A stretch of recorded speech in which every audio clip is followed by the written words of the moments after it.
But just the same, doesn't hurt to ask, and until we know what the requirements would be of that, we would be interested in hearing about that. So in the meantime, fire officials will be making application to the SAFER grant.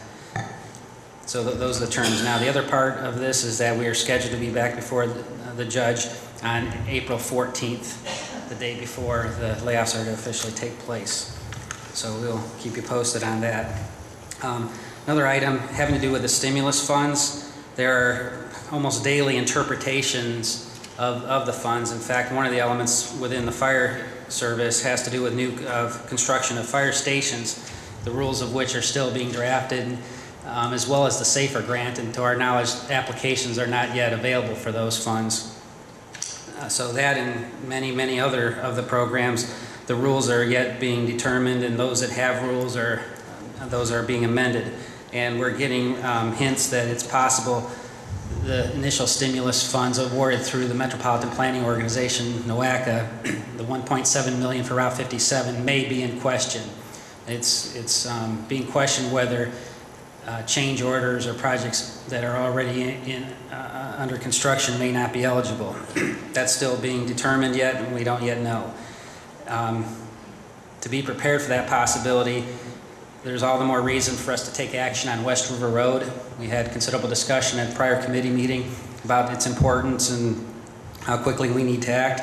You know, it's our opinion that that is probably the best, most suitable project for the city of Elyria to make attempts to be prepared for, to do the engineering, so that in the event the $1.7 million is unavailable for Route 57, that we make our attempt to slide those funds into West River Road. The dollar amounts match up very well. The West River is anticipated to be approximately a $1.7 million project. So in order to, if again these Route 50 monies are not available for Route 57, we need to act with great haste to have engineered drawings for West River Road. So we're starting the process this week to advertise and to seek proposals or credentials from engineering firms so as to hire them. In the meantime, we need the council to pass an ordinance to authorize entering into a contract for the engineering company.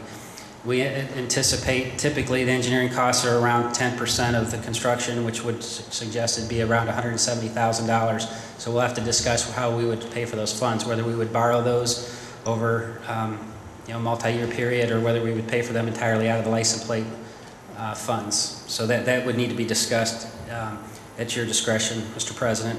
It may be in a standing referral presently, I'm not sure, but if you would refer that to the appropriate committee to be discussed.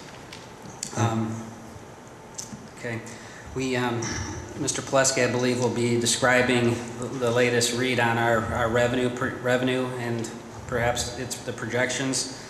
As the auditor described, March's revenue was declining further over last year's March allocations. The early allocations for April were trending and going in the same direction. Given the fact that we're going to be in court on April 14th, we believe it would be helpful in that discussion that we have a better picture yet as to what the projected revenues are for the year, and the auditor is going to make his best attempt to predict that as we approach April 14th. We kind of covered it at the last special meeting, but this is the first regularly scheduled meeting since March 29th. March 29th, on Friday, Captain Benton was sworn in as the 8th Chief of the Elyria Fire Department, so this is the first official full council meeting since that date, and wished again to express support and well wishes for Chief Benton and his tenure as Chief of the Elyria Fire Department. And I believe that concludes my remarks. Thank you, Mr. President. Okay, thank you, Mayor. Mr. Pileski.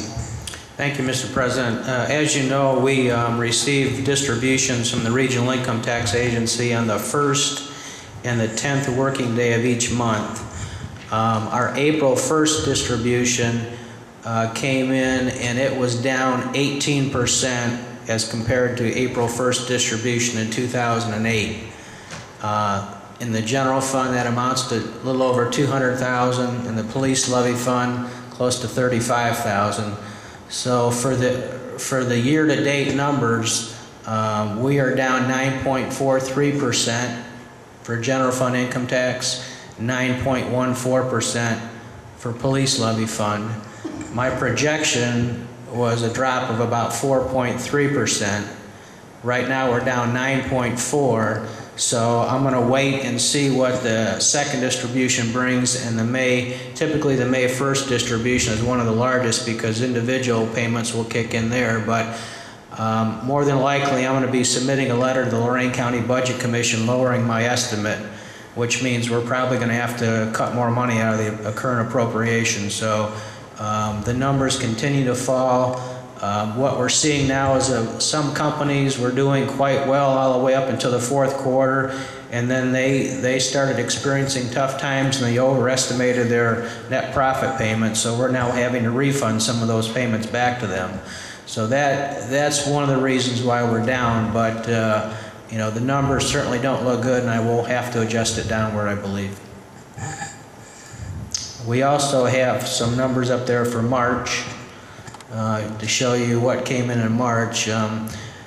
We received the first half property tax settlement, which you see there, $753,498. We get two distributions a year, March and in August. So that, along with we received a $380,000 payment from the Elyria City Schools for the building permit on part of the school project. So that was a shot in the arm for us in March. So the general fund rebounded somewhat in March due to those two items, property tax, which is twice a year occurrence, and the building permit, which we still have a little more to go on that project, but the bulk of that is now in. So a little bit better off in March, but again, April's numbers are starting out pretty poorly. So that's my report for tonight.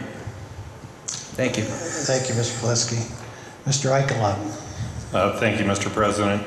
As the spring has moved in, the Parks and Street Department, what have you, are transitioning into their spring projects, and we've changed over a lot of equipment, but I just want everybody to be assured that we do have trucks staged tonight with plows and salt available if we need it, with the potential to snow tonight. Okay, thank you, Mr. Eichelon. Mr. Schilly. No report at this time, Mr. President. Mrs. Byington. Mr. Moghe.